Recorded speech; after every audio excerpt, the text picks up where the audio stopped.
ನಾವು ಬೆಳೆ ಸಮೀಕ್ಷೆ ಮಾಡೋಕ್ಕೆ ಬಂದಿದ್ದೀವಿ. ಬೆಳೆ ಸಮೀಕ್ಷೆಯನ್ನು ರೈತರು ಸ್ವತಃ ತಾವೇ ಅವರ ಬೆಳೆಯ ಸಮೀಕ್ಷೆಯನ್ನು ಅವರು ಮಾಡ್ಬೋದು.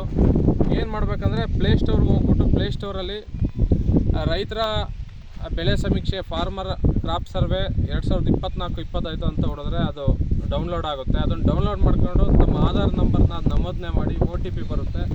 ಅದನ್ನು ತಗೊಂಡ್ಬಿಟ್ಬಿಟ್ಟು ರಿಜಿಸ್ಟರ್ ಮೊಬೈಲ್ OTP ಬರುತ್ತೆ. ಅದನ್ನು ತಗೊಂಡು ಅವ್ರು ಸ್ವತಃ ಅವರು ತಮ್ಮ ಹೊಲದಲ್ಲೇ ತಾವೇ ಯಾವ ಬೆಳೆ ಶೇಂಗಾ ಬೆಳೆದಿದ್ದಾರೆ, ಮೆಕ್ಕೆಜೋಳ, ಆ ಬೆಳೆಗಳನ್ನು ತಾವೇ ಅವರು ಸ್ವತಃ ಅವ್ರ ಮೊಬೈಲಲ್ಲೇ ನಮೂದನೆ ಮಾಡಿ ಅಪ್ಲೋಡ್ ಮಾಡಿದ್ರೆ ಅದು ಅಪ್ರೂವಲ್ ಆಗುತ್ತೆ ಅಂತ ಹೇಳೋಕ್ಕೆ ಇಷ್ಟಪಡ್ತೀನಿ. ಅದೇ ರೀತಿ ಎಲ್ಲರೂ ಕೂಡ ರೈತರು ಕೂಡ ಸ್ವತಃ ಅವರೇ ಪ್ಲೇಸ್ಟೋರಲ್ಲಿ ರೈತರ ಬೆಳೆ ಸಮೀಕ್ಷೆ ಆ್ಯಪ್ನ ಡೌನ್ಲೋಡ್ ಮಾಡ್ಕೊಂಡು ತಮ್ಮ ಹೊಲದ ಬೆಳೆಯನ್ನು ಸರಿಯಾಗಿ ಅವರೇ ಫೋಟೋ ಹೊಡೆದು ನಮೂದಿಸಬೇಕಂತ ಎಲ್ಲರೂ